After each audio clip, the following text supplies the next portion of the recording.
NEPA generally, why comment writing is important, and then really digging into the different impacts of climate change on forests and logging and the impacts of logging on climate change, and walk you through the way that I think about writing comments.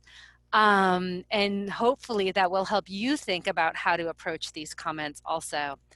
But before we get into that, I'm going to take a moment to engage us in an acknowledgement, land and people acknowledgement practice. And this is a thing that BARC is working to bring to all of our trainings. Those of you who have been here before have done this. If you're new and it's unfamiliar, I'm excited to share it with you. And I'm going to give an introduction to the practice, but it's also interactive. So there's going to be time for you to spend some time thinking and hopefully sharing some of the things that you've thought about.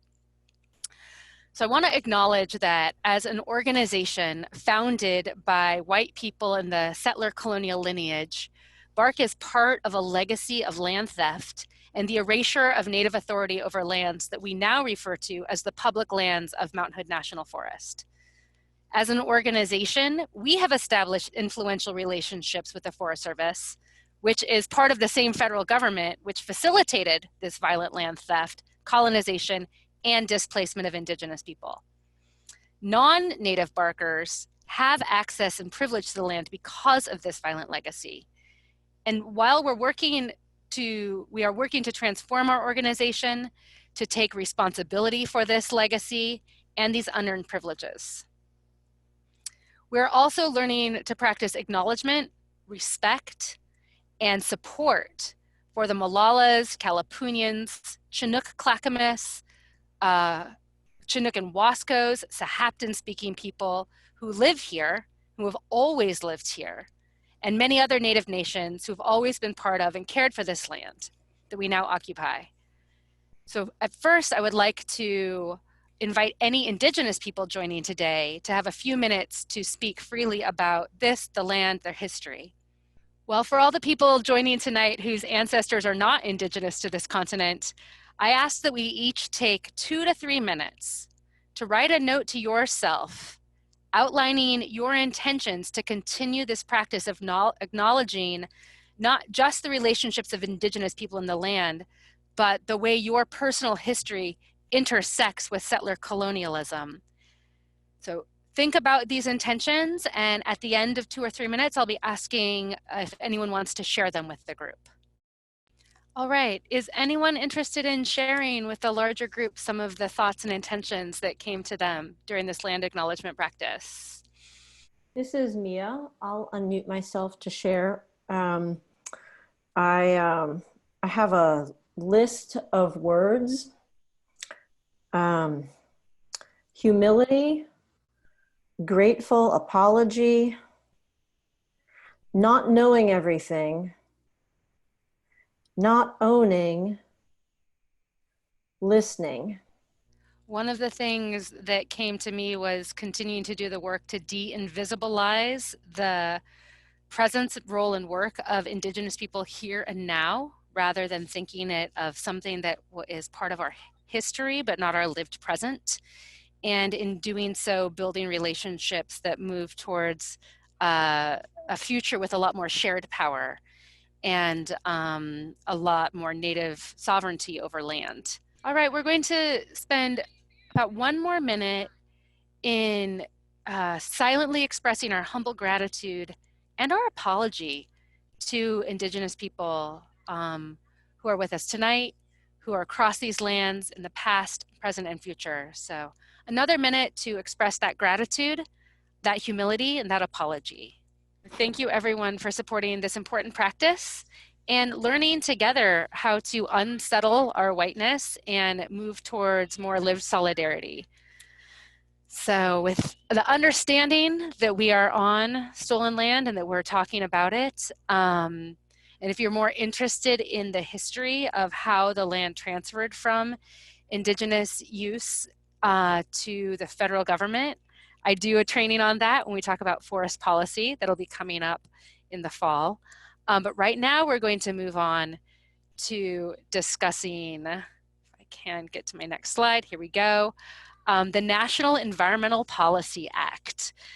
And this is the foundational federal law that gives people the space to do public comment.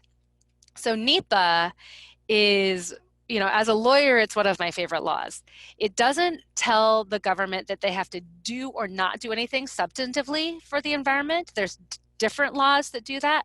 But what NEPA says is before you take a major federal action, you need to analyze the impacts of that action and disclose the impacts to the public, and then incorporate the information into your analysis.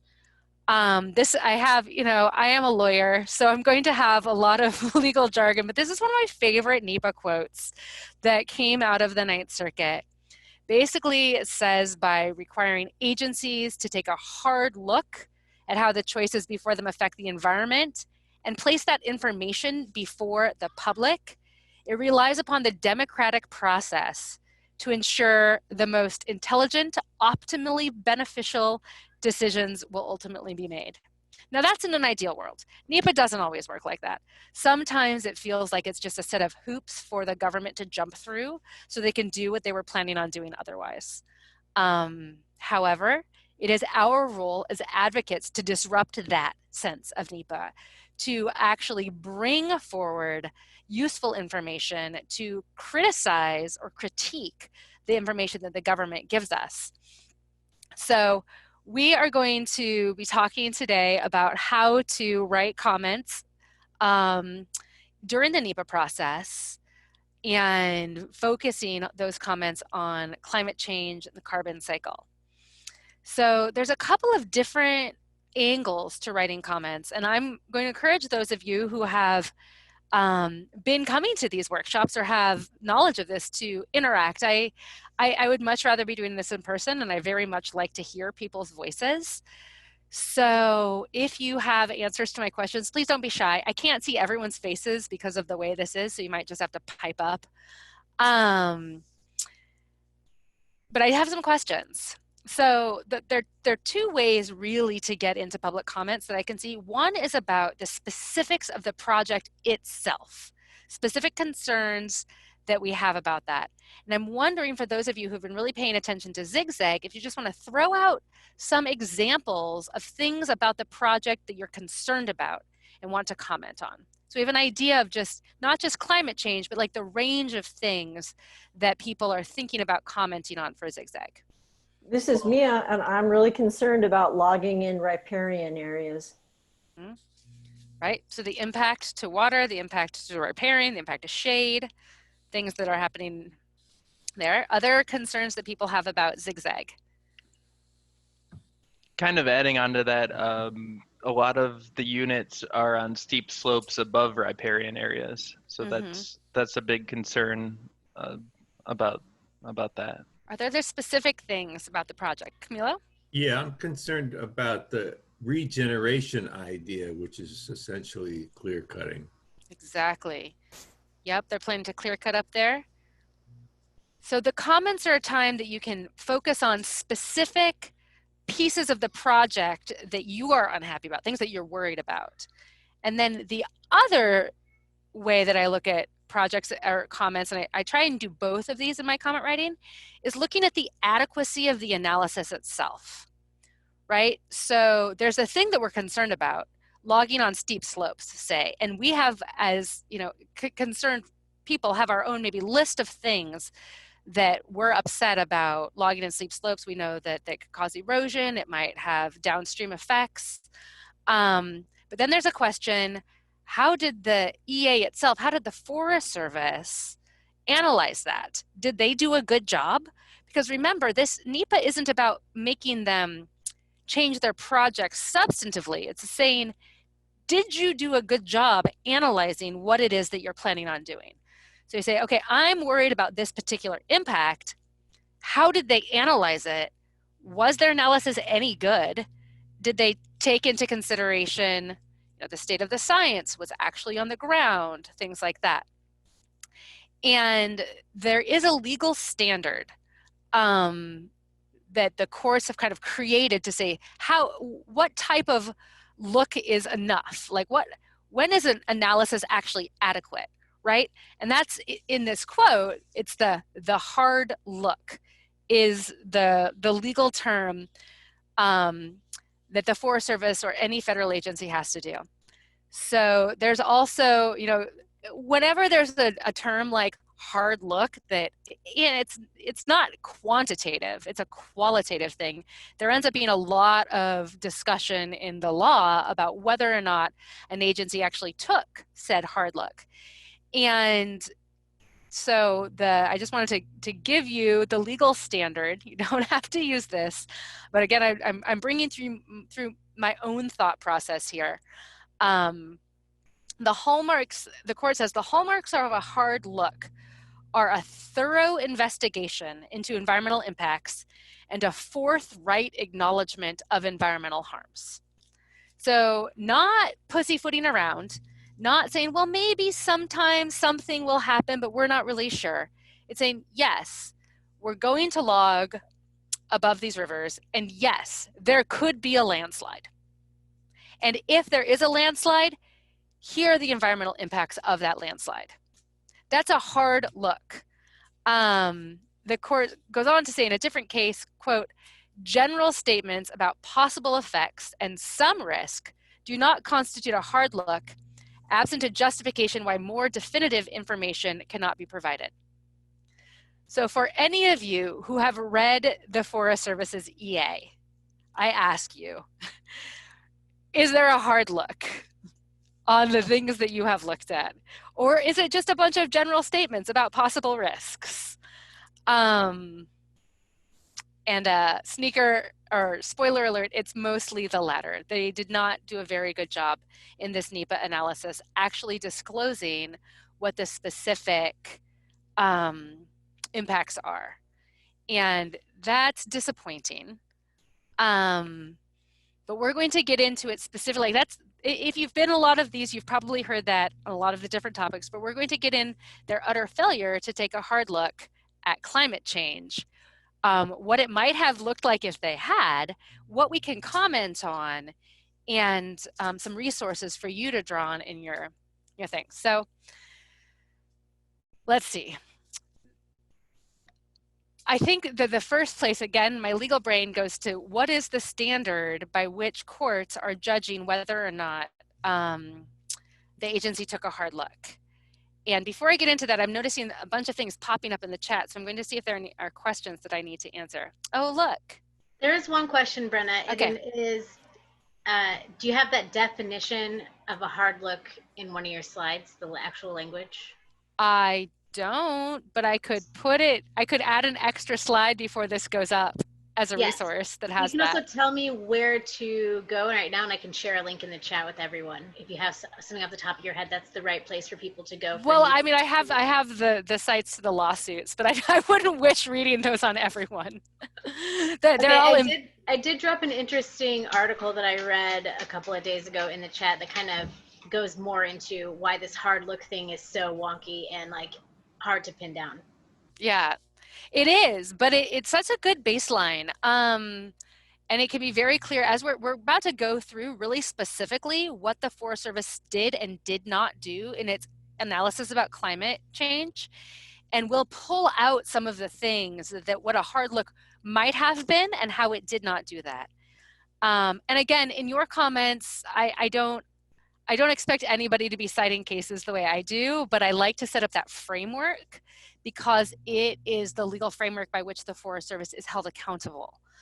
And as a lot of this is like legal mythology and magic words, that is the term of art which creates the standard by which their work is judged.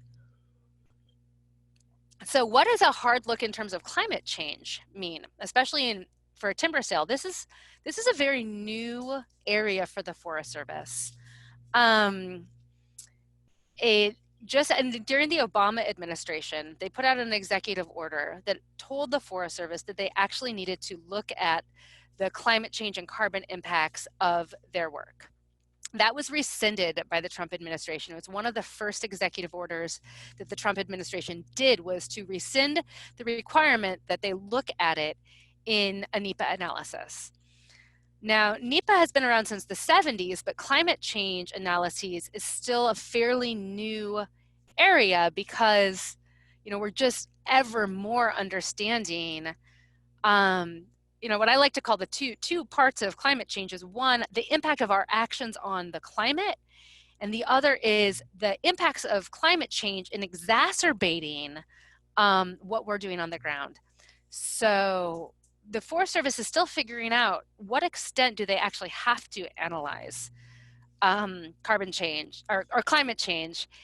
And the law, such as it is, says that the Forest Service has to, quote, consider a project's impact on global warming in proportion to its significance, which isn't a lot of help, but it basically means the more impact this might have on climate change, the more they must analyze it. And I think there's three main topics when we're talking about forest and climate change to talk about. Like the slide says, there's carbon sequestration and storage, like the forest pulling the carbon out of the air and keeping it in the trees and the soil. There's the carbon emissions from industrial logging. And then there's the climate adaptability, or the way that the changing climate might exacerbate the impacts of logging on the forest. So we're going to look at all three of those different parts. Are there any questions about that? The three different aspects of climate change in the carbon cycle? I'd appreciate it if you would expand on the last one, adaptability, a little bit. Sure, and we'll get to that a little bit later, but the basics, I have a Wolverine there because there's a lot of forest critters who are really affected by climate change. They're losing their habitat, especially those who rely on snow and ice. And the mature forests are becoming ever more important as like microclimate refugia. They create a lot of just cool, wet, moist places. The more canopy, the more moisture, the cooler it is. And so for animals who are being pushed to the edge of their range, keeping intact forests intact is more important than ever. So essentially and also we'll talk a little bit more about water and how important that is in terms of climate adaptability. But one of the main arguments we make is that as the climate changes, say they're assessing the impact of logging based on what they knew about logging 20 years ago, which is what they're doing, but not thinking like, how does getting rid of mature forests now have an impact because of climate change, rather than just getting rid of mature forests is fine because they'll just grow back, right? So the adaptability piece means things are changing and the impacts are changing, and we need to think through those a little bit better, because it's not about the historic range of variability anymore. It's not just going back to how things have always been. The Wolverine might not have a snowy winter in the future, and like, what does that mean for existing forests? I also see there was a raised hand. Steve? Yeah, the thing I'm a little fuzzy about is I guess, what's the context again of the mandate that they have to look at this? Because on the one hand, you said that they repealed the Obama rule requiring them to do so. And on the other hand, the Forest Service would say, well, that's not part of the Northwest Forest Plan. Mm-hmm. So I'm just kind of fuzzy on what actually prompts them to actually have to do any sort of review or analysis of that. Right, that's a great question. It isn't part of their substantive laws right now of the Northwest Forest Plan or the Mount Hood Forest Plan from 1990. But what NEPA says is that they have to look at all of the environmental impacts associated with the project. And so what the executive order did was just clarify that yes, indeed, that applied to carbon emissions and the carbon cycle in a forestry context. The law had already been going that way because people have been litigating and saying, hey, Forest Service, there's an impact on climate change from your actions, and you should be looking at this, kind of developing NEPA law. So the Obama administration clarified that, yes, indeed, that is true. You should be looking at them. And when the Trump administration pulled that executive order, it didn't change the underlying fact that the NEPA law was developing in that way. It just made it a lot less clear what the Forest Service was supposed to do, right? So the authority is still under NEPA, still under the law that says for any major federal action that significantly impacts the environment, you need to take a hard look at all of the impacts. They just don't have that detailed direction anymore about what those should look like, which means, honestly, they're crap. They just don't have any of the information that we would like to see in them. For people who are new and might not know as much about the Zigzag project, I just want to give just a very, very brief overview of what they're doing in terms of logging, because that speaks to the significance of the impact on climate change, so we should at least understand what the project is. So up in the Zigzag Ranger District in 2 different areas, one around Old Maid Flat and one around Trillium Lake, the Forest Service is proposing to do its first logging project in over 20 years up there, to log about 25 million board feet of timber, which is about 3/4 of the Mountain Hood National Forest's annual timber volume quota. And that logging would include 1,578 acres of what they call variable density thinning in the matrix. The matrix is the land that the Northwest Forest Land designates as being the place where logging should be focused. Variable density thinning means they can go in and it's kind of like take half the trees, usually bring the canopy cover down to about 40%. A lot of justification they give, they say that the forests are overly dense and stressed out, so they have to go log half of the forest to liberate the existing trees so they're healthier. That I could talk at length about how that is incorrect in terms of a lot of forest ecology, but that's what they're planning on doing on the majority of the sale, 1,500 acres of it. They also want to, like Tom and Mia both said, log in riparian reserves in almost 300 acres of land that the Northwest Forest Plan set aside for stream protection, riparian area protection. And then, as Camila pointed out, they want to do some regeneration harvest, 13 acres, which isn't a huge amount, but it's also more than they've seen in that area in a very, very long time. And regeneration harvest is a euphemism for clear cut. Just take essentially everything in the forest. So that's what they're intending to do. So the question is, what impact does this have on climate change? What impact is logging? It's almost 2,000 acres of moist west side Oregon forests. About 45% of those forests are naturally regrown. They call fire originated stands, up to about 120 years old. So this isn't, the biggest luscious old growth that's out there, but it's, almost half of it is native forest. A lot of it is in riparian areas. And it has a significant impact on climate change, as we'll see, because forests, as many of us are starting to really understand, are one of the best things Oregon has going for us in terms of mitigating climate change. So very brief review, why are forests so awesome for climate change?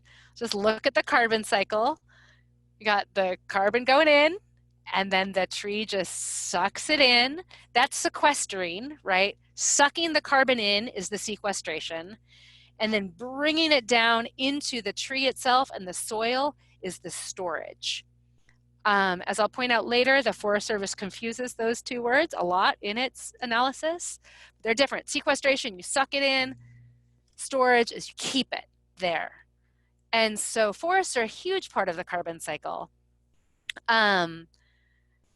One of the things we're learning is that, the forests in Oregon capture, I don't know if you can see because of the little zoom the zoom faces are right on top of the graph.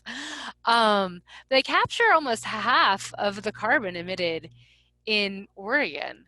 So they're doing an amazing job at capturing and storing carbon.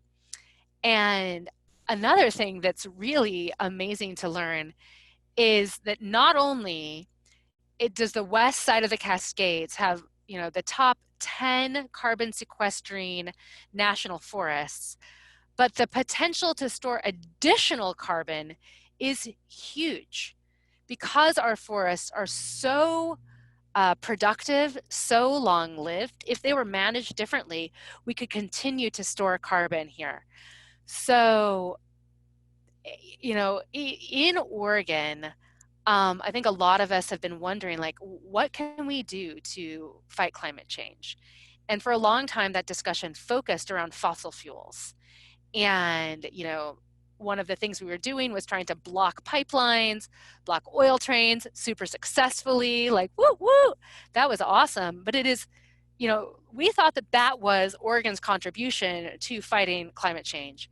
But in the past 5 years, people have really shifted to realize that managing our forests differently, managing them better and to enhance carbon storage is actually one of the top things that we can do to aid in carbon sequestration and storage and to fight against global climate change. And so we're super lucky for that. So that means the significance of logging mature west side forests is much greater in the context of climate change than it was before we were understanding the importance of forests in the climate and the carbon cycle. So that speaks to the significance question. And the question, did they do an analysis that meets that level of significance? No, absolutely not. And we'll get into that in a moment. We'll just talk a little bit more generally about the next big issue around forests and carbon is that instead of managing forests in Oregon to be that amazing carbon sink and store it, industrial logging actually turns our forests into you know, not a net carbon emitter, but we emit way more carbon than we think. If you look here on this graph, you can see 35% of the carbon dioxide emissions in Oregon are from the wood products industry. It's the largest carbon emitter in Oregon. And so we have a situation where our forests, if we manage them for carbon storage, could be storing even more carbon than they are. However, industrial logging leads them to emit an enormous amount. I'm going to just pause real quick and check the chat. Oh, it went away. Never mind. Just me. Oh, it's just me, like typing okay. in terms and stuff. Great. It's just Courtney clarifying things for you. Excellent. I'm just putting extra info there. Thank you. And then the third thing is the thing that came up a little bit before is the impact of climate change on the habitat and the habitat's ability to adapt to a changing climate. So here you can see one of the main things around Mount Hood is just the loss of glaciers and winter snowpack. You know, we are running into water crises that have led to massive salmon die-offs. We have warm water temperatures, less summer water, flashier water, all because the climate cycles are warming. The available water stored in snow and ice is decreasing, and that has huge downstream impacts.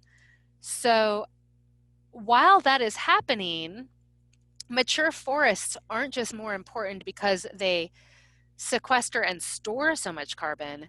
They're important to create those climate refugia, intact water ecosystems, intact like hydrologic systems that are still well shaded, that are still cool and moist, and keep the water cold when it's flashier are also increasingly important in this. So there's the kind of the two parts, the forest's impact on the carbon cycle, and then the climate's impact on the forest. So those are the two different things that I wanted to talk more about in terms of how did the Forest Service actually engage these, and did it do a good job? So are there any questions about those three different aspects of the intersection between logging, carbon, and climate? Given all of these really significant issues, right? What does the EA say? And I hate word slides, but I wanted to put this up because this is the entire section in the EA on climate change. The whole thing. Check it out and see if the substance matches the significance of the issue. So this is Mia, and the sentence in here that I've now seen from the Forest Service ever so many times that I'm seeing it in the context of what you're saying tonight, Brenna, about the hard look and adequate analysis, is in the proposed action 3.14, blah, blah, blah. The second sentence, the benefits to forest health and resiliency with the proposed action would allow stands to adapt to the future climate. And I read the entire EA and I didn't see any evidence that this treatment is going to allow stands to adapt to the future climate. Right.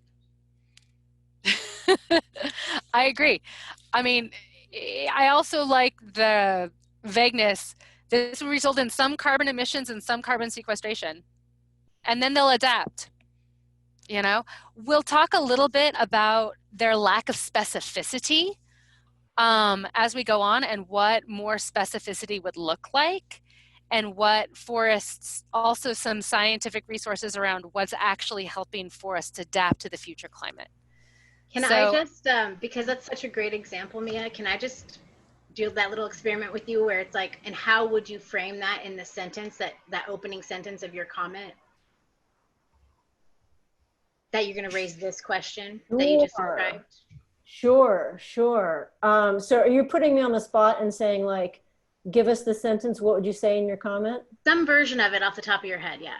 Off the top of my head, I would say in section 3. Blah, blah, blah, blah, blah, the Forest Service asserts that these benefits would allow stands, blah, blah, blah, blah, blah. And then I would say, the sources, the Forest Service has not provided any evidence to support this, and I'm concerned that this is not an adequate analysis. And I request a quantitative carbon analysis to be done for this project. That's just off the top of my head. Right. And now, I think that's good. However, right above, you can see that they're like, we're not going to do a quantitative carbon analysis because it wouldn't change our action. You know, which is, I think, I would say it might not change your action, but it would give us more information about the impacts of your action to inform, you know, all sorts of things, all sorts of decisions. They basically say, this is them saying, we're not going to do it because we don't have to. And Brenna, what about something like, I request the science that you're basing this section on. Right. What studies have demonstrated your findings here? Mm-hmm. Can it be that simple? Just like show me what you show me the science supposedly referring to. Yeah. Show your work would be a way to do it. I see Camilo has a raised hand. Yeah, the sentence, the forest plan as amended does not contain direction related to climate change. I wonder if we could object to the rescinding of the requirement made by the Obama administration to say that it subverts the original intent of Congress to include scientific measures of what the impact of all matters would be, and that the rescinding of it is a political, not a scientific maneuver. Absolutely. I mean, that sentence is neither here nor there in terms of NEPA analysis, right? Yeah, the forest plan as amended does not contain direction related to climate change. That's true. But they still need to analyze it like you're saying, just because, what the Obama administration's executive order was doing was just clarifying the status of the underlying NEPA law. And that still exists. So they still need to analyze for the impacts, even if there isn't specific direction. But I'd also add in my comments, that's why we need to amend the forest plan. Just slip it in there, because they're right, it doesn't talk about it, but it should. And I saw other raised hands. Brenna, I have mine raised. I guess I was going back to the question about them saying it would not likely lead to changes. I've seen this on, this is their standard language for this. Have they ever responded to concerns about the not knowing? It's just like, how do they know it wouldn't change their opinion if they actually took a hard look at it? And I'm sure you brought this up to them, so I'm just wondering how they respond to that. That's a fantastic question. They don't respond with much substance, because I think that is the question. Like, you're saying you're not going to do this analysis because your mind is already made up, right? And we tend to cite the fact that NEPA is not, you don't do your NEPA analysis to support an already made decision. You do your NEPA analysis to look at the range of alternatives that might best help you reach your objective. And so what it feels like they're doing here is saying, we already know what our decision is going to be. So we're just doing the bare minimum analysis to support the decision that we're already going to make. And they don't have a good answer to that. But it's an excellent point to push them on. Okay. A good way that you can tell how kind of backward this is what if the process were reversed and the first thing they did was the analysis? They didn't have a project proposal. They couldn't show you specifically units or roads they wanted to build until after they had done an analysis and seen what all was there to work with, or what was all there that they shouldn't mess with, what combination, and then they would show you the options. But the whole process does not work like that. So it seems kind of obvious. I don't know, Brenna, if there's a way to invalidate the project because it came before in the linear series of time. Is that like a legal, can we challenge time in a legal framework? Not really. A predetermined outcome is, but that's hard to show. You have to show that they've actually like entered into some kind of agreement, and then they're just like backfilling the NEPA legally. But I think in terms of a narrative in your comments, it's a very compelling narrative. And we want them to be thinking about that and noticing that we notice when they're just saying, well, we already have our mind made up, so why even bother doing this thing? So did their field trip with the AFRC a year before the scoping, where they said this is what we're going to do and here's where we're going to do it, does that constitute that? No, because they haven't actually made the decision. It definitely makes it look like they're biased, for sure. Another thing to put up in, there's, and I come out things that like, what could we actually do legally? But that should never be a block for any of you to say these things in your comments, because they definitely do. It looks like they put the cart before the horse on this, and then they're refusing to do analysis that would be really helpful and totally possible to do a quantitative carbon analysis. The BLM does it for their timber sales. And one of the things that we've included in comments is an example of the BLM doing it for the airstrip timber sale, which is right adjacent to the Clackamas River Ranger District, where they did a quantified analysis of the carbon. So it's totally possible to do. The Forest Service just doesn't want to. Yeah, Camila? So the legislation was written before climate change became a concern. Correct. But can we say that the language of the act implies that this area is something that should be included in the analysis? Absolutely. And the courts have said that. The court says that the Forest Service does have to look at climate change just in proportion to the significance of the action. So that's when we make the case that forests in Oregon, especially Western Oregon older forests, have an extremely significant role to play in maintaining the carbon cycle, and should be managed to increase carbon storage and not for, not carbon emissions. So I'm going to, let's see. Oh, what one other kind of legally wonky thing to say, but I think it's interesting about this Zigzag EA for those of you who are unfamiliar with environmental assessments. You might not know this, but this is a very, very different one than any we've seen before, in that the EA itself has very little information, and it just kind of outsources to all of the specialists' reports. And all of those specialist reports can be found on the Zigzag page on the BARC website.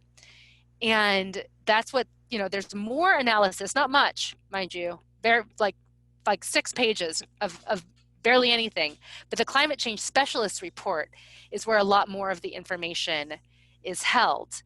Courts also look on that disfavorably.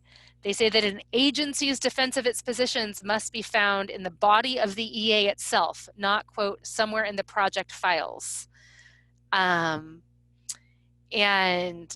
another court said it's not adequate, however, to merely include scientific information somewhere in the administrative record. Like, the EA is actually where the information is supposed to be to determine whether or not the agency took a hard look. Clearly, you can look at this and you're like, there's not a hard look. There's just general platitudes that don't say anything right here. So that said, we should look at the specialist report because that's where most of the information is, and see what they did or did not do. So I'm to focus on some of the things that they did not do first. The first thing is they just did not use best available science. Like, there is this amazing realm of science that's been produced in Oregon around global warming, carbon, forests. It's coming out of Oregon State University mostly. So they didn't cite to any of that. The most recent cite in the bibliography or the glossary for the climate the specialist report was 2015 is the most recent cite. So the way my brain works is I look through, I read it and then I'm like, well, where are they, like Mia said, where are they getting their support for this?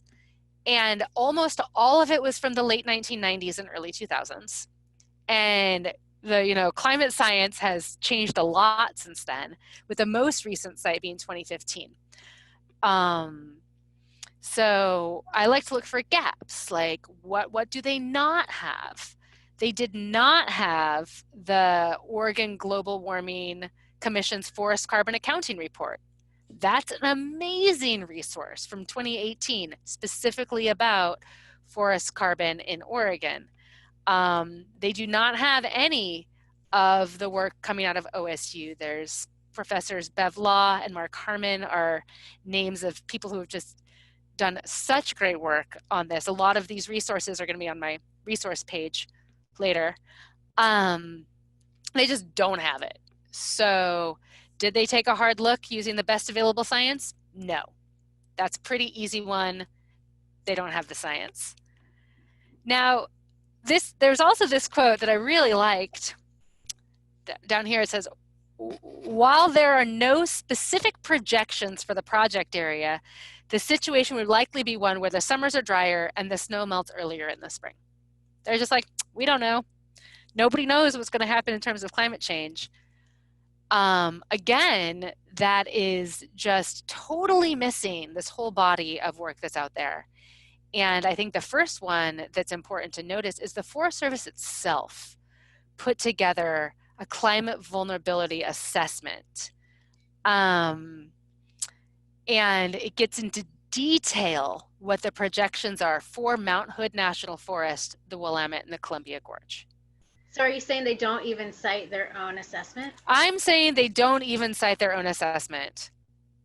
And that brings us back to that question of a hard look. Remember, it said general statements of some risk are, not sufficient unless you can show that the information is just not there. And in this case, the information is totally there. And, there's the climate vulnerability assessment. There's the Climate Impacts Resource Consortium from Oregon State University that has an enormous amount of information on climate science and impact. The Department of Agriculture, which the Forest Service is part of, has these climate hubs, has the Northwest Climate Hub that has all sorts of information for land managers about climate projections. And so, and you know, maybe this is a little detailed. Like, I get pretty wonky when I write comments. Y'all don't have to get this wonky, right? But the thing is, the resources are out there. The information is out there. And one of our roles as advocates is to call the Forest Service to task for not doing their homework, right? And sometimes that means we have to do the homework for them. We have to be the ones who bring these issues up and say, well, what about this? Well, what about this? Well, you didn't look at this. Where is the recent science? Why didn't you look at the Northwest Climate Hub? But if we don't do that, it won't be done. Right? So that, again, that brings us back to the role of comments, is to be the ones who are watchdogging the agency to make sure they do their homework well. And in this case, they haven't.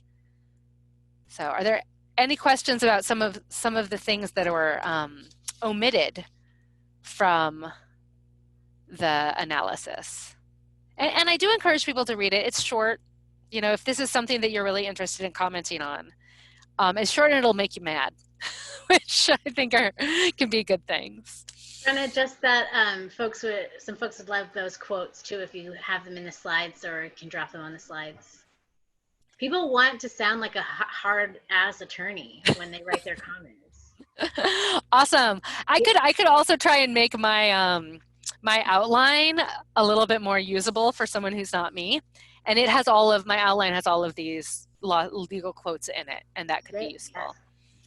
Is this slide in the resource section? No, but this slide is here, and you'll be able to get it. It will be on the resource section, like by tomorrow or as soon as Brenna hands it over to me to do. Yeah, this whole PowerPoint will be there. Okay, thank you. Let's see. Oh, another thing that they do not do, and this is, you know, this one's personal, because a little bit of a backstory for those of you who've been following BARC for a while. You know that we just brought a lawsuit against the Forest Service on the Crystal Clear Restoration Project, which is a 12,000 acre timber sale on the east side of the mountain.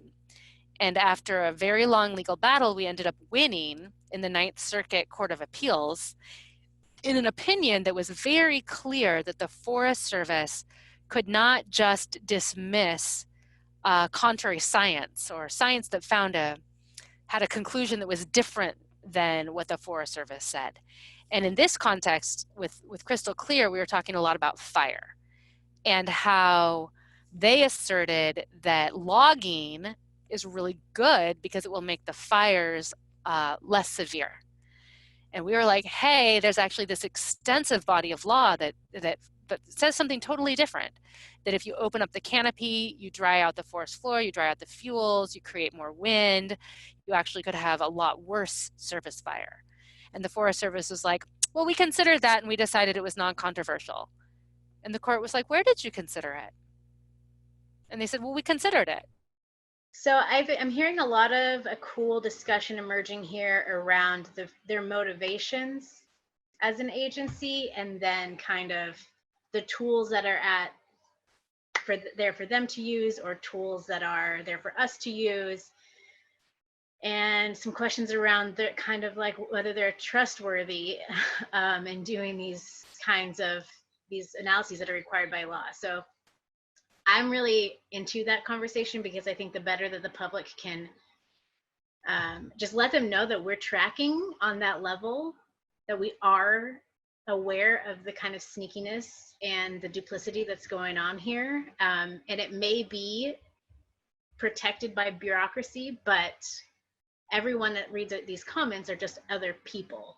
And when they read those comments, they have to kind of see themselves as part of what's going on here. So right after we got that great opinion from Crystal Clear, the specialist report said, quote, The cited science has been considered along with the science cited in this report.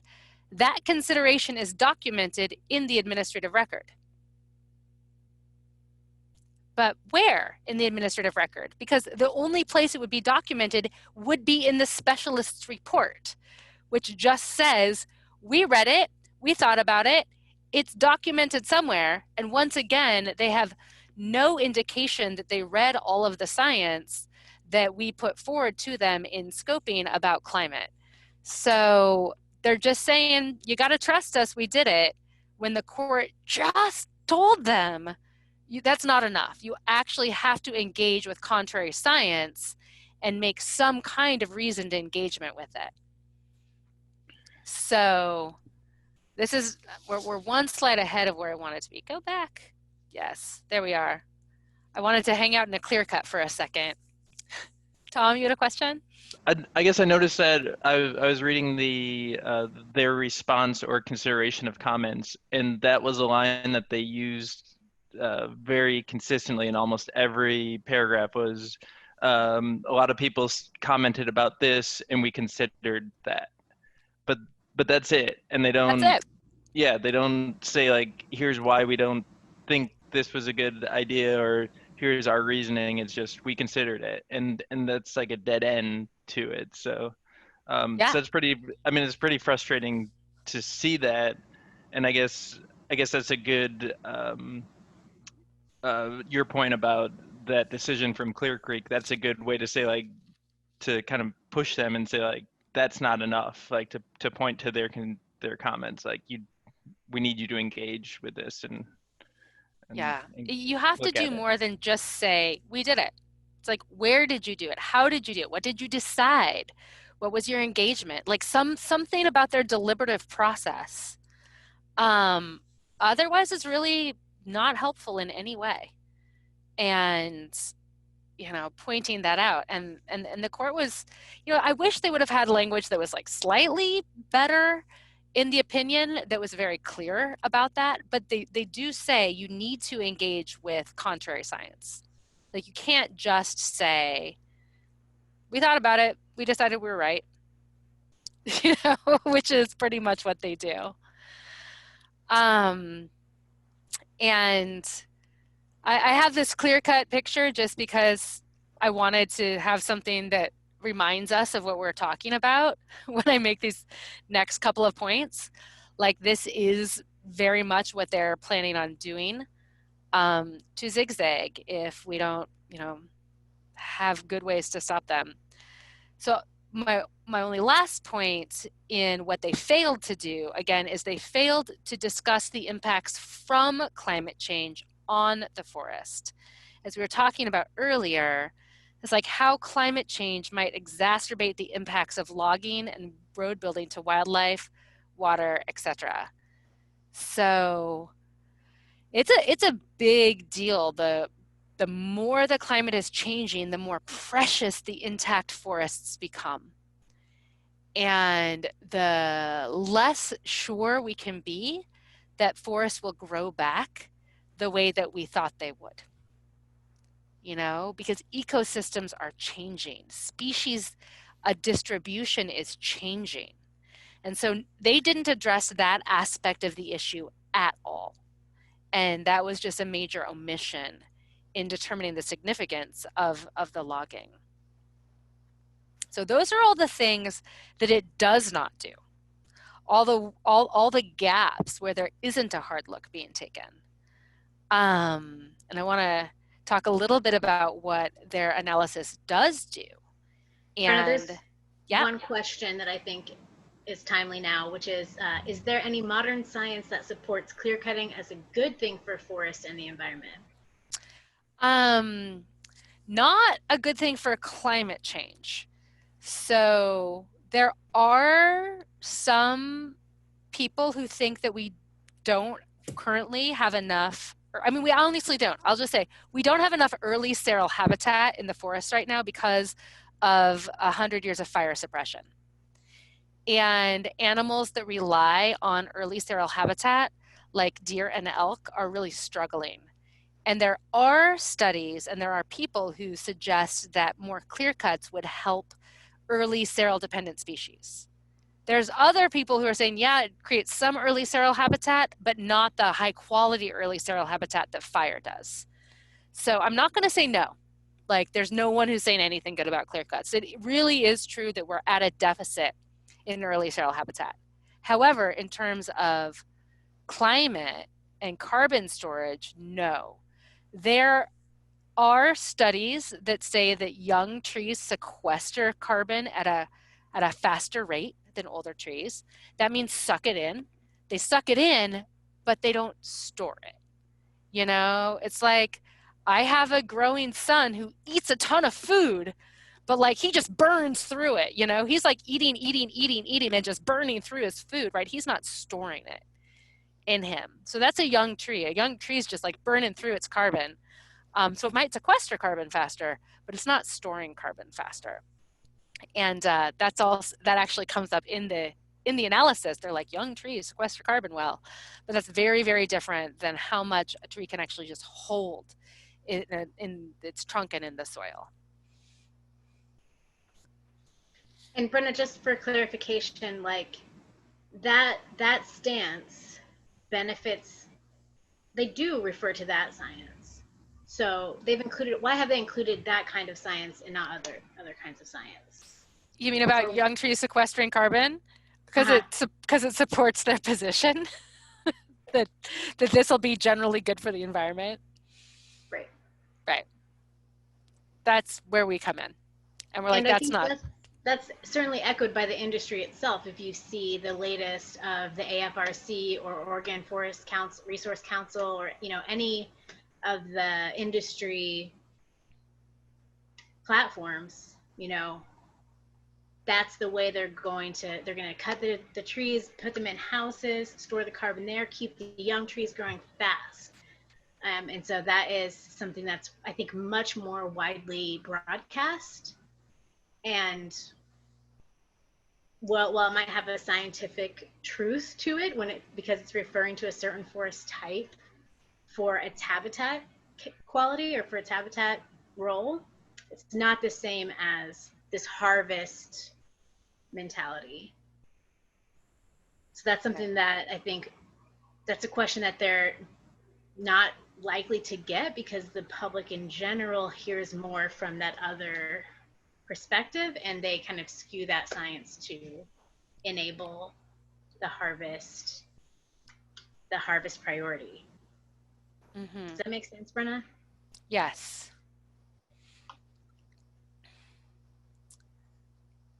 All right. So I just want to talk about a few things that they did do. I mean, whoops, we just talked about them a little bit.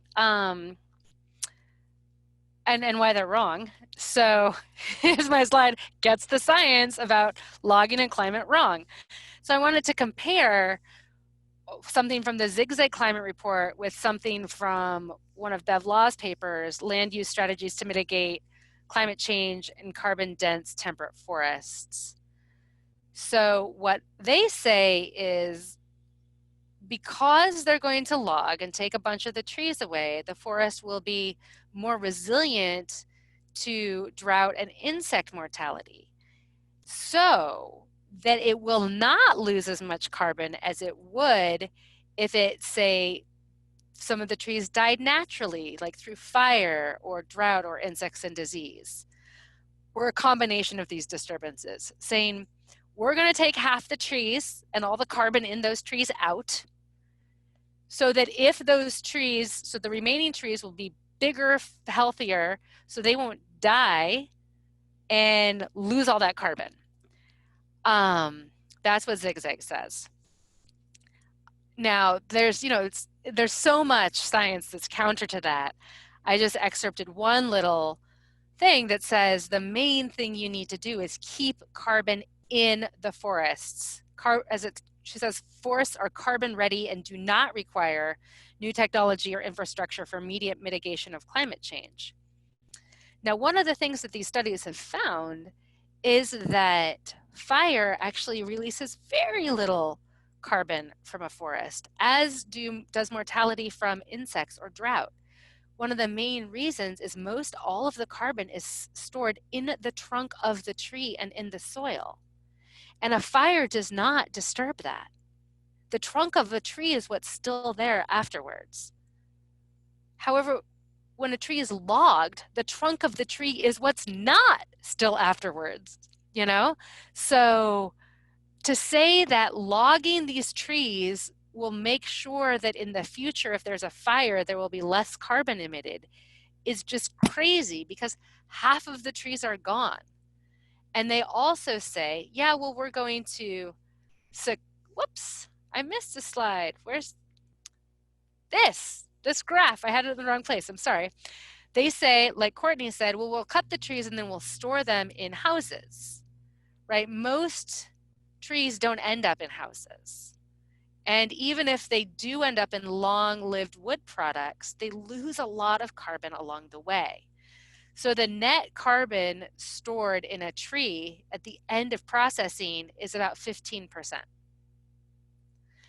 So the specialist report is like, we're going to utilize trees to create long-lived wood products to sequester carbon. I mean, they mean store carbon, not sequester. But the comparison is just, you know, totally different.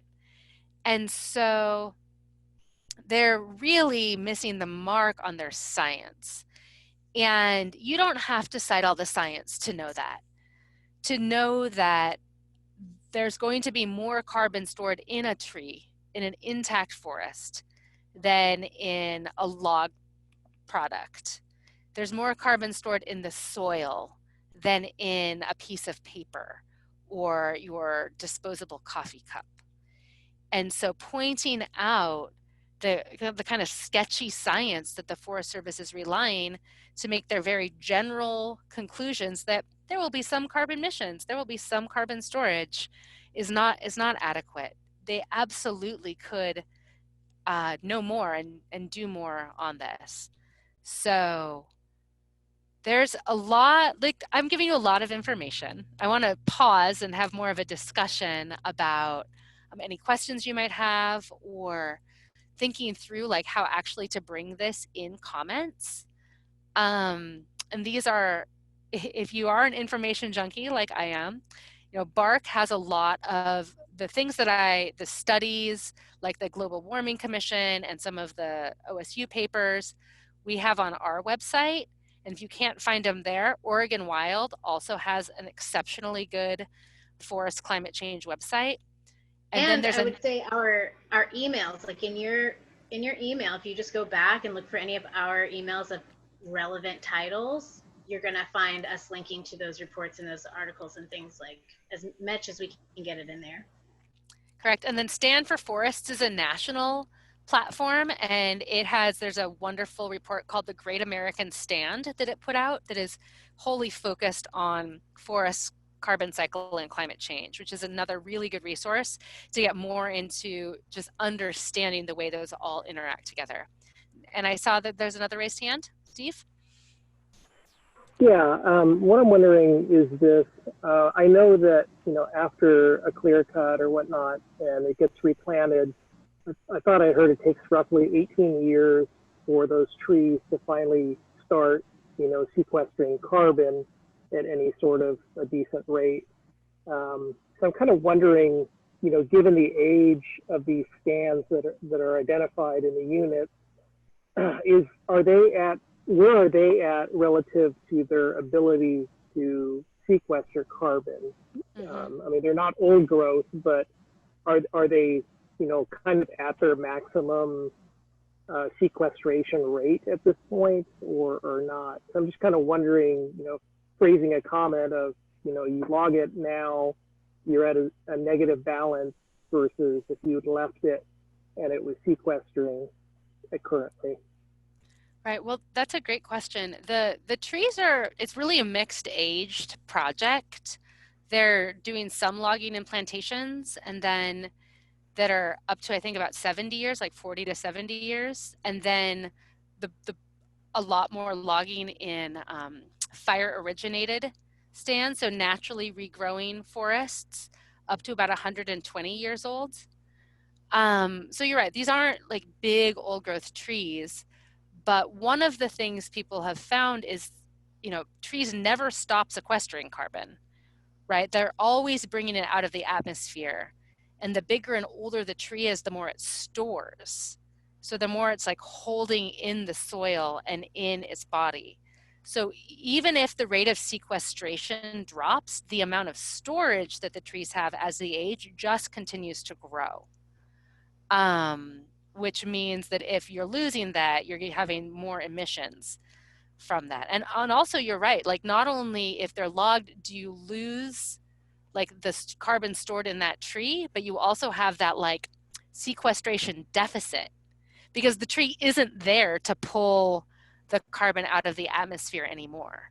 And I've heard about 15 years until that happens, but yeah, probably 15 to 20, probably depends on the site in terms of when that like carbon deficit starts getting recharged. So, all of the science that's out there basically says the longer that you can keep the tree in the ground, the better. The two main solutions that the scientists from OSU say that we should do is one, on private lands, increase the logging rotation to 80 years, basically double it, so that trees have the ability to grow bigger, store more carbon in the soil. And two, they say like really just stop logging mature forests on national forest land and allow forests to mature. Because the longer a tree can be there, the better the impact it has on the carbon cycle.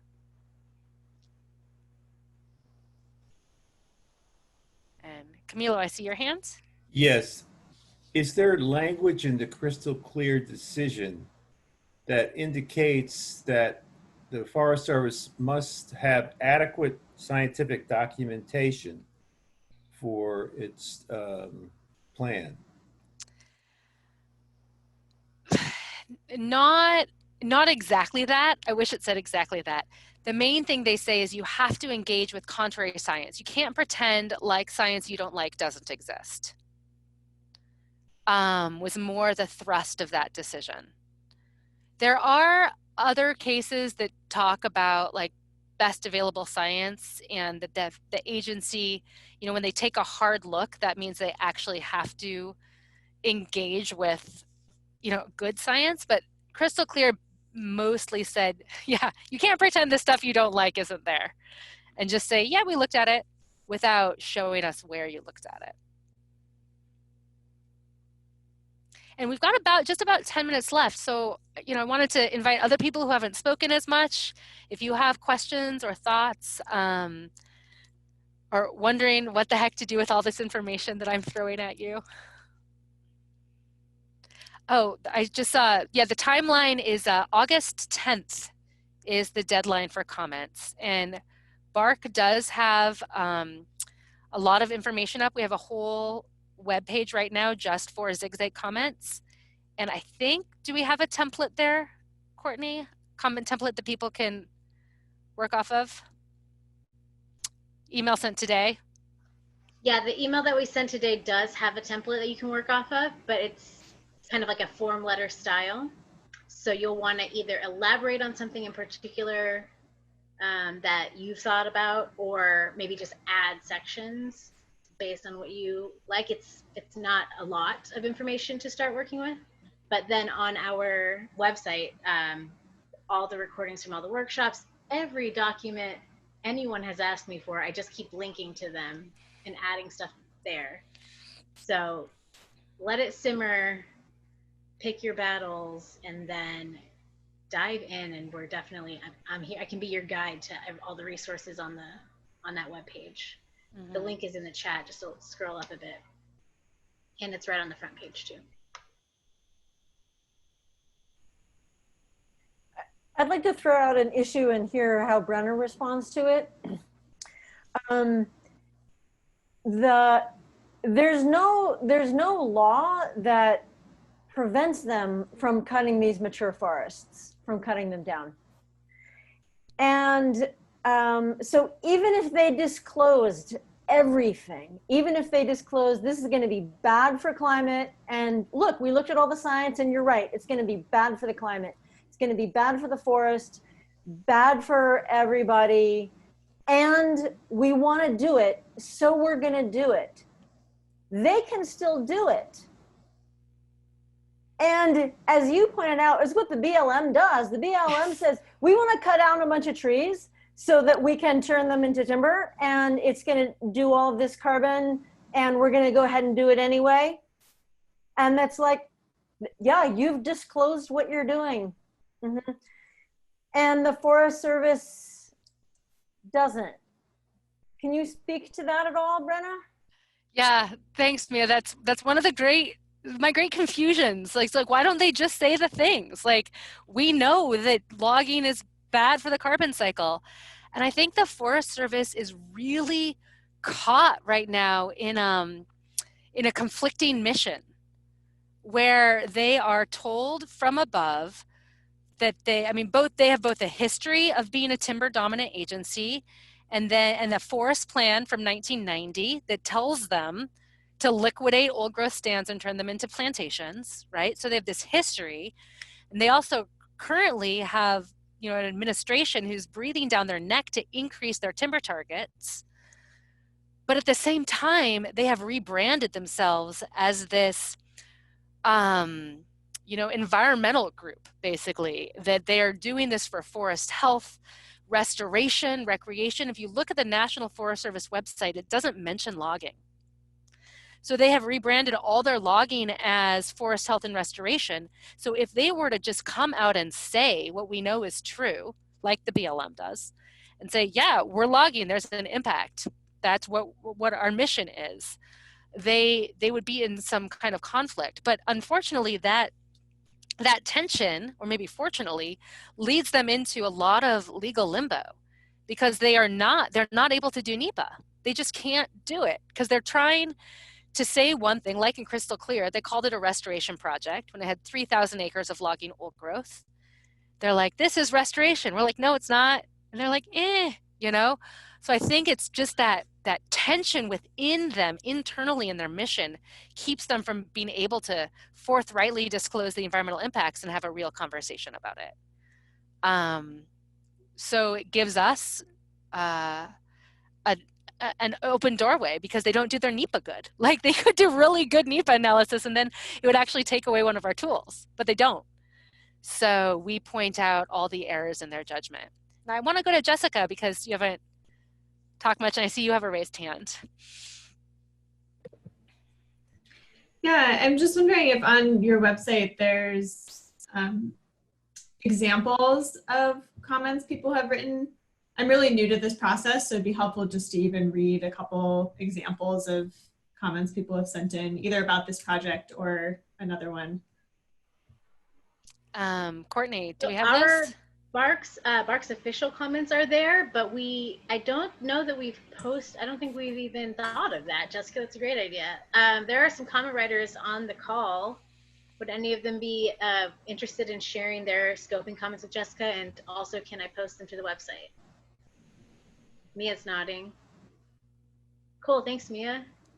Thank you. So we'll get to at least one, and let me check in with some other folks and see what's out there. Yeah, we definitely have a lot of other people's comments. I mean, Bark's organizational comments can be sometimes totally overwhelming. And I wouldn't suggest that you pattern them after us. No, we have tables of contents now. I fixed it. Still, you get Michael and I together, and I geek out on the law, and he says really everything that happens in the forest. Don't be intimidated. Don't be intimidated. You can navigate. It'll work. That's a great idea. Camilo, I see your hand. No? Okay. Well, we're just about at time. So I wanted to just open up for any other questions or comments. And yeah, Steve.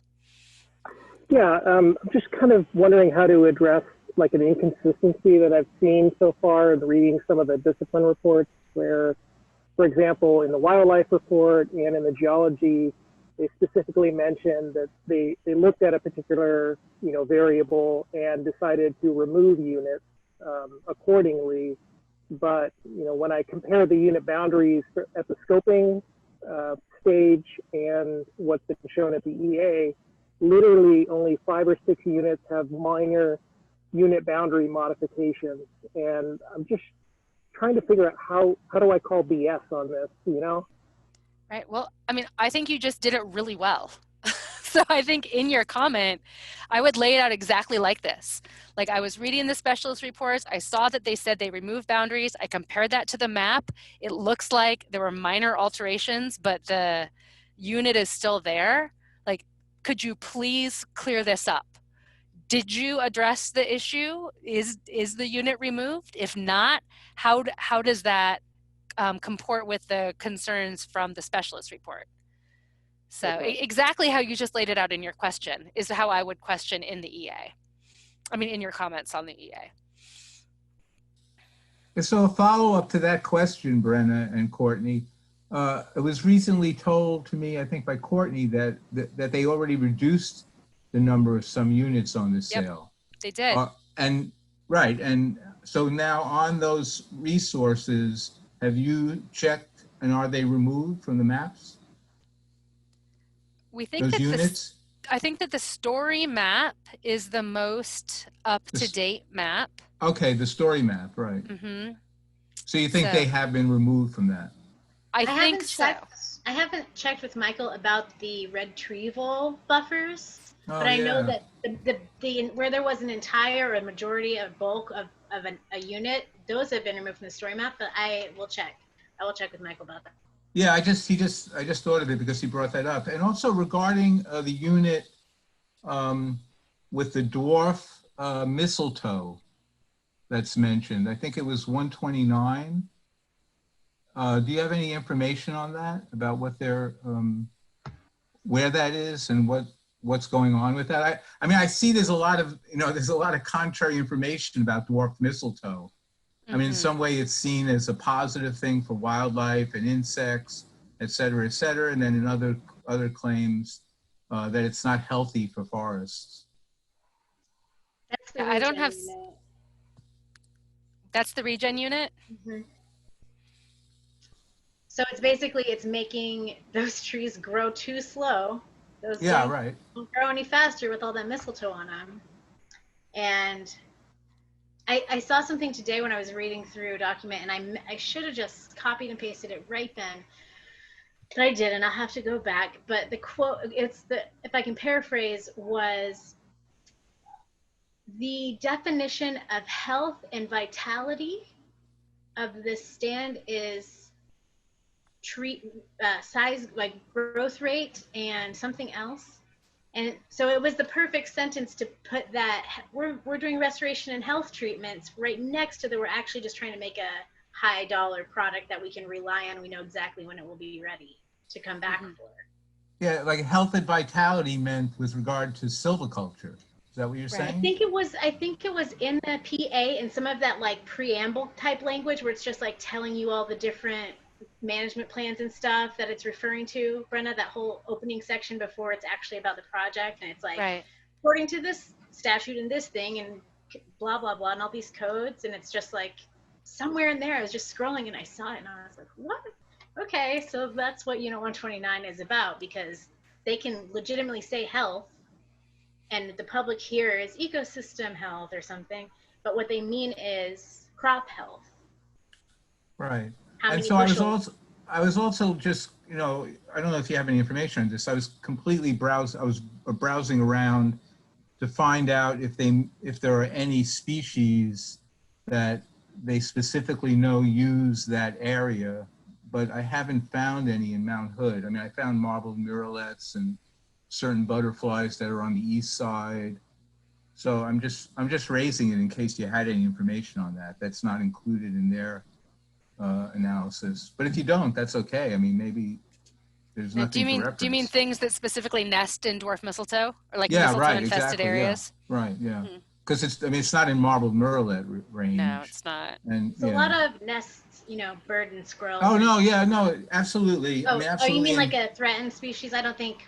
Yeah, a species that's been mentioned. Yeah, absolutely. I mean, many birds and insects use it. So I mean, in general. I don't know. Maybe the prey species for the spotted owls nest in them. there could be, there's connectivity, Oh, well, throughout that's different yeah, that's issues. interesting. Yeah. Have Okay.